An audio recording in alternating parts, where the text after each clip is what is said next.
The air was thick, almost suffocating, as the large room stood eerily silent. Seneca, once the most revered philosopher of Rome, now found himself bound to the very fate he had once sought to prevent.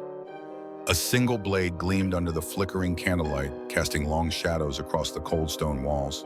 His hands trembled slightly as he stood, the tension palpable. Yet he did not run. He did not scream.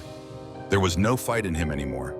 He was here by the command of the very man he had once mentored, Nero, the young emperor whose heart had turned as dark as the empire he ruled. The boy Seneca had raised, taught, and tried to shape into something resembling a ruler of virtue was now the man who would be the cause of his demise. To die as a philosopher, not as a soldier, Seneca thought, as his life hung in the balance. His eyes looked to the horizon. The irony cut deep.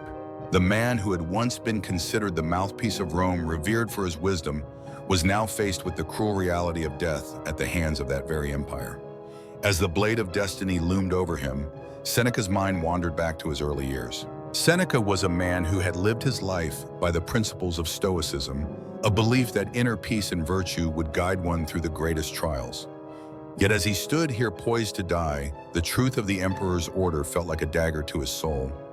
How had things come to this? What had gone wrong in the relationship between mentor and emperor?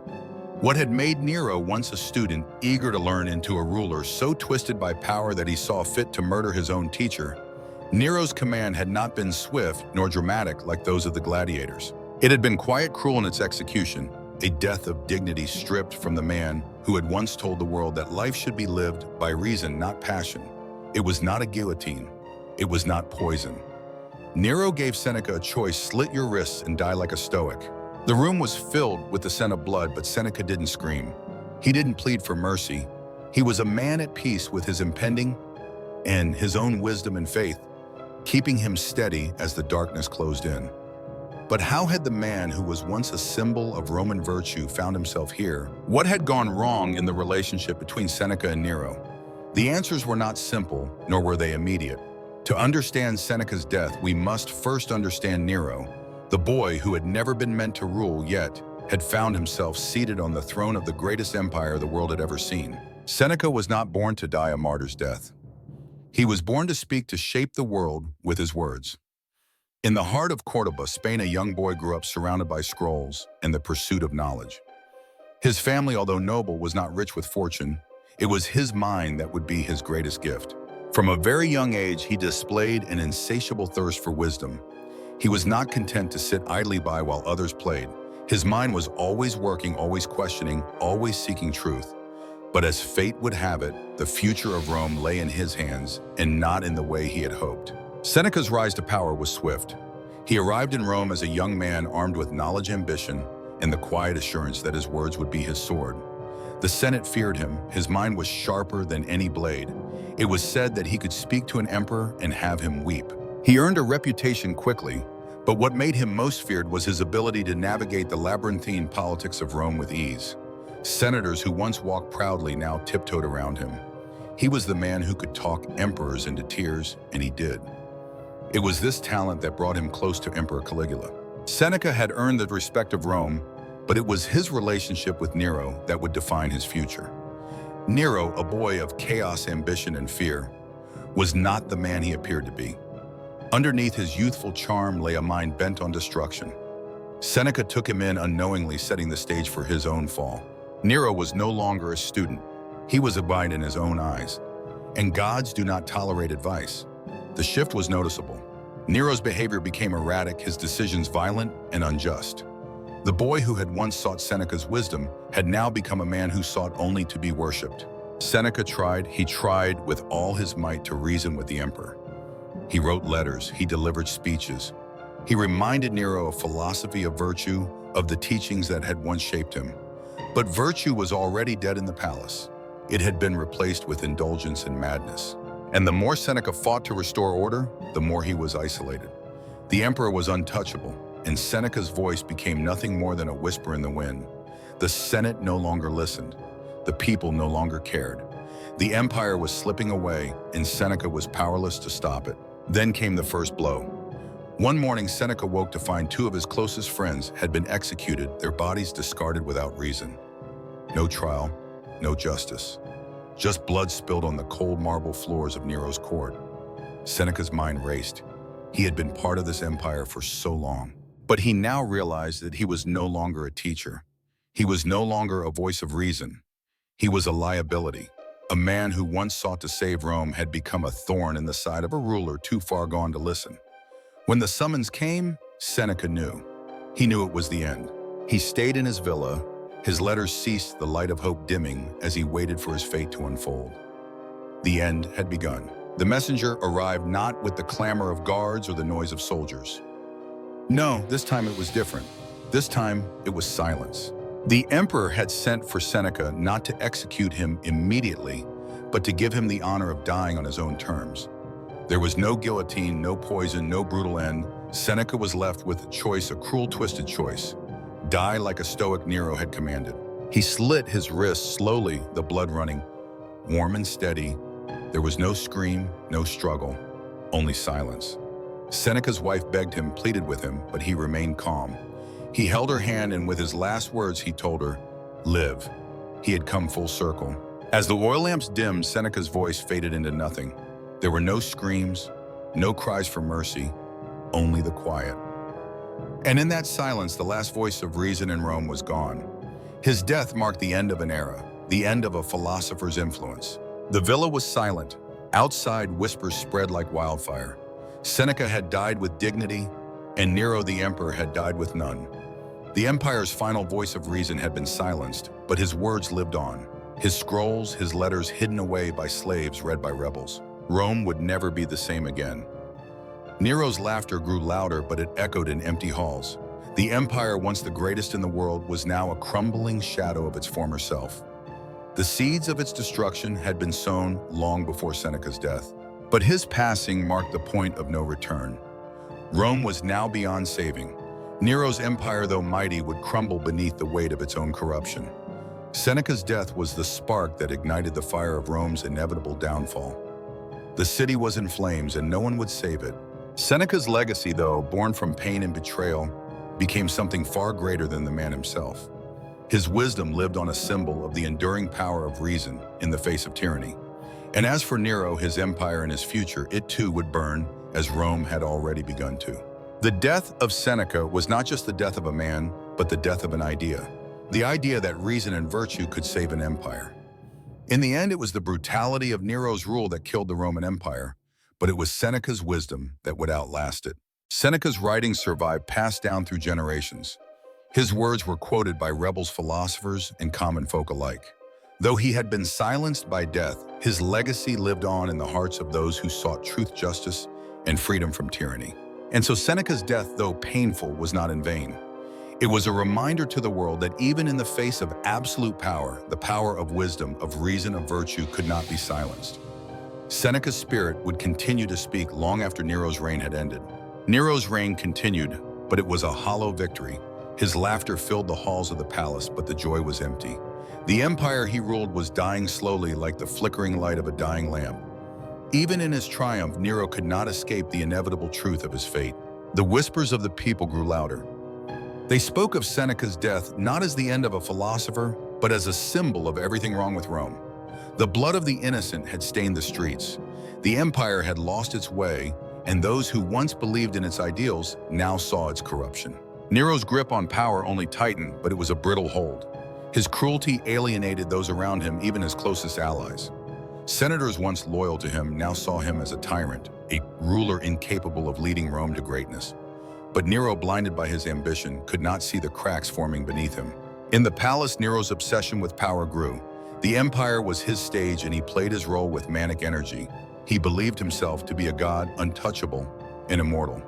But as the empire crumbled, his delusions of grandeur became more pronounced, and his paranoia began to consume him. The senators who had once been afraid of Nero's wrath now plotted behind closed doors. They saw in his madness the perfect opportunity to regain control of Rome. The empire, after all, was never meant to be ruled by a man so clearly out of touch with its needs. Nero's enemies closed in, and the empire began to shake at its very core. The people once hopeful were now disillusioned. The streets of Rome, once bustling with pride and power, now felt empty and broken. The death of Seneca had been the beginning, and Nero's downfall was already in motion.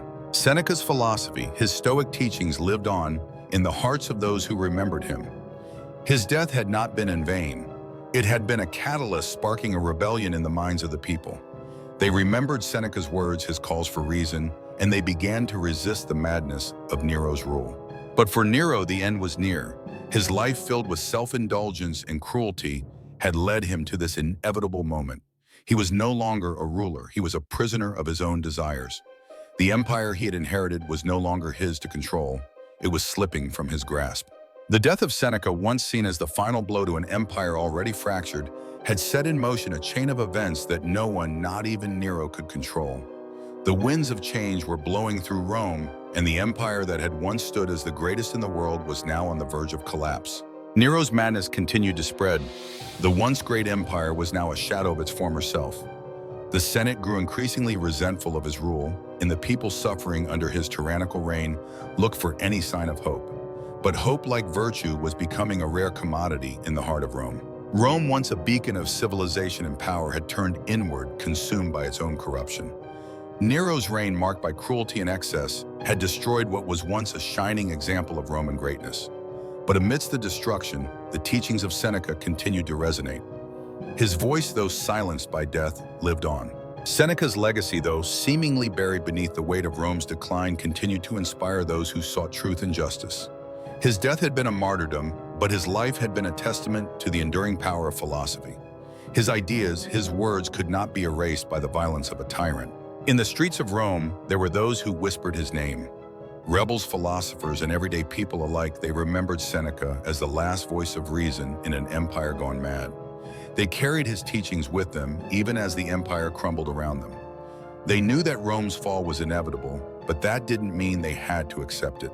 As Nero continued his reign of terror, he found himself more and more isolated. The people who had once adored him now saw him as a madman. His paranoia grew, and with it his cruelty.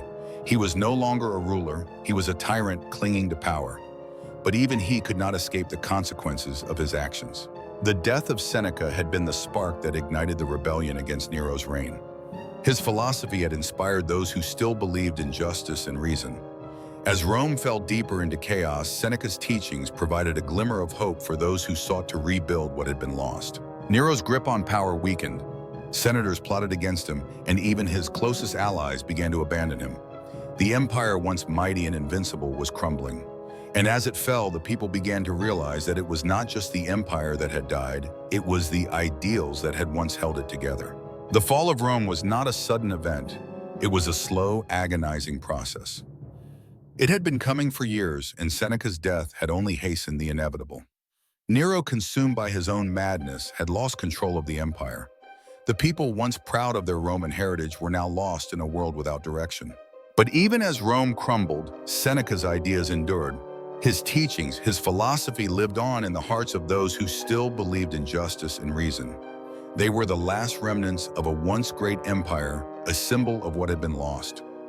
But they were not ready to give up. Nero's empire continued to deteriorate, and soon it became clear that his reign would come to an end. But even as the emperor's power waned, Seneca's legacy grew stronger. The words of the philosopher, once silenced by death, now filled the air. They were carried by those who remembered the man who had given his life for truth. Seneca's death had not been in vain. It had set the stage for the eventual downfall of Nero and the empire he ruled. His words, his wisdom lived on. They were a beacon for those who still believed in the power of reason and virtue. And as Rome burned, Seneca's spirit remained unbroken. As the Roman Empire continued to crumble, Nero's reign grew increasingly unstable. His tyrannical grip faltered as the Senate turned against him, and the people's anger grew. Yet even in the midst of this chaos, the legacy of Seneca remained a guiding force for those who sought to hold on to the principles of justice and reason. The people of Rome, though fractured, still remembered the lessons Seneca had taught. His philosophy, which had once been dismissed by many, became a symbol of resistance. Seneca's stoic strength was the last line of defense against the madness that Nero had unleashed upon the empire. Nero's madness knew no bounds. He indulged in luxury while his empire burned. As his power waned, his paranoia grew. His advisors grew bolder in their opposition, and his once loyal followers began to slip away. Nero was isolated, surrounded only by those who feared his wrath. But fear was not enough to hold an empire together. As the flames of rebellion spread, even Nero's own guards began to question their loyalty. The seeds of dissent planted by Seneca's teachings had finally begun to take root. Rome, which had once been a beacon of order, was now a city on the brink of collapse. The senators who had once cowered in fear of Nero's wrath now plotted his downfall. They saw in him a tyrant who had lost touch with the very people he was meant to serve. The empire was broken, and Nero's death was the only solution to restore order. Nero's demise was swift. In a final act of desperation, he fled to his palace, where he was met with the harsh reality of his betrayal. His reign, which had once been filled with promise, had ended in ruin. The flames of his empire were extinguished, and the man who had once believed himself to be a god now lay dead. As Nero's reign ended, the people of Rome were left to pick up the pieces. The empire had fallen, but the lessons of Seneca remained. His wisdom had endured, passed down through the whispers of those who still believed in a better future. Rome may have fallen, but Seneca's voice could still be heard in the streets. Seneca's death had been the beginning of the end for Nero, but it was also the beginning of something greater. The ideas he had championed, reason, virtue, and justice, lived on in those who had resisted Nero's madness. The empire may have crumbled, but its spirit was not lost. The empire's fall was not a single event, but a series of slow, agonizing moments. It was the death of an idea, the collapse of a system that had once been the foundation of Rome's greatness. But through it all, Seneca's teachings remained a beacon for those who still believed in a world guided by reason. The death of Seneca had set the stage for the fall of Nero, but it had also set the stage for a new chapter in Roman history. The people, though battered, still believed that the ideals of Stoicism could rebuild what had been lost. And in their hearts, Seneca's spirit lived on. As Rome burned, the words of Seneca continued to echo through the ages. His philosophy had survived the flames of destruction. The wisdom that had once guided emperors now served as a guide for rebels, philosophers, and dreamers alike. The death of Seneca was not the end. It was the beginning of a new era. The fall of Rome was inevitable, but Seneca's teachings had shown the people that there was more to life than power. His death had been a martyrdom, but it had also been a message that even in the face of tyranny, reason and virtue would endure. And in that endurance there was hope. Though Nero was gone, the scars of his reign would remain. The empire, now in ruins, would never fully recover. But the spirit of resistance, the flame of Seneca's wisdom, continued to burn bright. It was a light in the darkness, a reminder that even in the darkest times, the human spirit could not be extinguished. The death of Seneca had been tragic, but it had not been in vain. His wisdom, passed down through the generations, would continue to guide the people of Rome. It would be the foundation upon which a new world could be built. And in that new world, the lessons of Seneca would live on forever. As the people of Rome moved forward, they carried Seneca's legacy with them. His words were no longer just the musings of a philosopher. They were a call to action. They were a reminder that even in the face of oppression, there was still hope. And that hope was found in the pursuit of wisdom. The empire may have fallen, but its people had not. They were the last remnants of a once great civilization, but they were also the first sparks of something new. Seneca's death had been the catalyst for change, and in that change there was the potential for something greater. The darkness of Nero's reign had consumed Rome, but in the ashes of that darkness, a new light began to shine. Seneca's wisdom, though silenced in his death, had left an indelible mark on the empire. It was a mark that would never fade. The story of Seneca's death became a legend passed down through the ages. It was not just the story of one man's death, but the story of an empire's collapse and the rise of something new. It was a reminder that even in the darkest times, the human spirit could rise from the ashes. And so Seneca's teachings lived on. They were quoted in the halls of power, whispered in the streets, and studied by those who sought a better world. His death had been tragic, but his legacy was immortal. Seneca's words had changed the world, and they would continue to do so for centuries to come. The empire may have fallen, but Seneca's teachings endured. They were a reminder that even in the face of tyranny and oppression, there was always hope. Hope for a better world built on the principles of wisdom, virtue, and justice. And as long as those ideals lived on, Seneca's death would not be in vain. As time passed, Rome's physical structures crumbled, but the essence of what it once represented remained in the hearts of the people. The lessons Seneca had taught about wisdom, reason, and justice became the foundation for those who dreamed of rebuilding a more virtuous empire. His legacy, though tarnished by Rome's decline, endured. Rome's fall was not just political. It was moral. It was a gradual loss of ideals that had once been sacred to its people. But in the shadow of this collapse, Seneca's words became a guiding light, a constant reminder that the true power of Rome lay in the strength of its principles, not its throne. Seneca's death had marked the fall of one empire, but it had sparked the birth of a new one, not one built on power, but on the foundation of moral integrity. The empire that had risen in the hearts of the people was not one of conquest, but of personal responsibility and reason. It was clear that the empire could never return to what it had been, but Seneca's wisdom had carved a new path, one that would guide future generations. The philosophers, rebels, and visionaries who rose from the ashes of the empire were the heirs of Rome's truest legacy, the legacy of reason and virtue. As Nero's empire faded into the pages of history, Seneca's influence continued to spread. His teachings, though born of a broken world, had survived the flames of destruction. They were now part of a new world, one where wisdom, not force, would lead the way. His death had been the end of one era, but the beginning of another. The lessons Seneca left behind were not just for philosophers, but for anyone who sought truth and justice. His wisdom transcended time and place, offering solace to those living in tyranny and hope to those who sought to make a difference in their world. His voice would never be silenced. The empire that had once basked in glory was no more. Yet from its ashes, a new dawn began to rise. It was a slow rebirth, not of power, but of the spirit. Seneca's philosophy, rooted in Stoicism, was now the foundation for a new understanding of life, one where personal virtue and reason could thrive. The strength of Seneca's legacy was not in his death, but in the way it had inspired others to carry on his work. His death had been a tragedy, but it had also been a call to action. His life, his words, and his teachings would continue to shape the future long after the fall of Rome. The flames of Rome had consumed everything, but the fire of Seneca's philosophy had survived. It was a fire that could never be extinguished, because it was not a fire of destruction, but a fire of hope. And as long as there were those who remembered Seneca, there would be those who fought for truth. Seneca's death was not the end of the story. It was the beginning of a new chapter, one that would be written by those who carried his wisdom into the future. The fall of Rome had taught the world a hard lesson, but it had also given birth to a new world, one that would be shaped by reason, not power. Nero's empire was gone, but Seneca's words endured. His teachings, though silenced in his time, lived on through the people who carried them forward. The collapse of the empire had not been the final word. In the silence that followed, a new chapter began, one where the ideals Seneca championed would guide the way. Seneca's death had been a moment of profound loss, but it had also been a moment of profound change. It was the moment when Rome's true legacy began to emerge, not in the buildings or the emperors, but in the hearts of those who sought to live by wisdom, reason, and virtue. Even in the darkest moments of the empire's fall, Seneca's philosophy provided a light that guided the people through the storm. It was a light that never flickered, a flame that refused to die.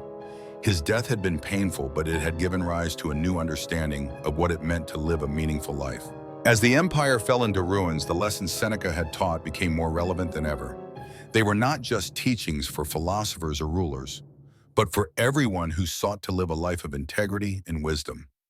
Seneca's death had been tragic, but his life and his teachings would continue to shape the world. Seneca's death marked the end of an empire, but it also marked the beginning of something greater.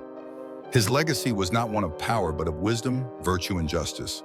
And as long as his teachings lived on the spirit of Rome, the true spirit of Rome would never be extinguished. The empire was no longer the powerful force it had once been, but Seneca's ideas remained. They were carried by those who had learned from his life, by those who had seen the power of wisdom and virtue in the face of tyranny. Seneca's death had been the catalyst for change, and that change was now unstoppable. In the end, it was not Rome's power that had truly mattered. It was the ideas that had once defined it. The principles of reason, virtue, and justice were the true legacy of Rome. And though the empire had fallen, these principles would continue to guide the world long after Rome itself had disappeared. Rome, the empire that had once stood as a symbol of power, was no more. But its true legacy, the legacy of Seneca's teachings, endured. It was a legacy that would inspire future generations, a reminder that even in the face of overwhelming power, the strength of virtue and wisdom could never be defeated. The empire may have fallen, but the lessons of Seneca lived on. His wisdom had transcended the boundaries of time and space. It had become a beacon for those who sought a better world. And as long as his ideas endured, there would always be hope for those who dreamed of a world based on reason and virtue. Seneca's death had been a turning point, a moment that marked the end of one world and the beginning of another. It was a world where the lessons of wisdom, virtue, and justice could guide the way. And as long as those lessons lived on, the spirit of Seneca and the true spirit of Rome would never fade. In the silence that followed the fall of Rome, the world began to change.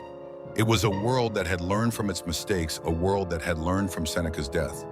His teachings, though silent in his time, had become the foundation for a new understanding of what it meant to live a meaningful life. The empire may have fallen, but its greatest legacy, the teachings of Seneca, had endured. His words had lived on, passed down through generations, inspiring those who sought truth and justice. And though the empire had burned, Seneca's wisdom had become the fire that would light the way forward.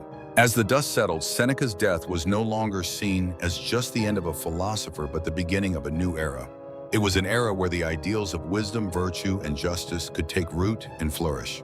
And in that era, Seneca's spirit would continue to live on. Seneca's death had not been in vain.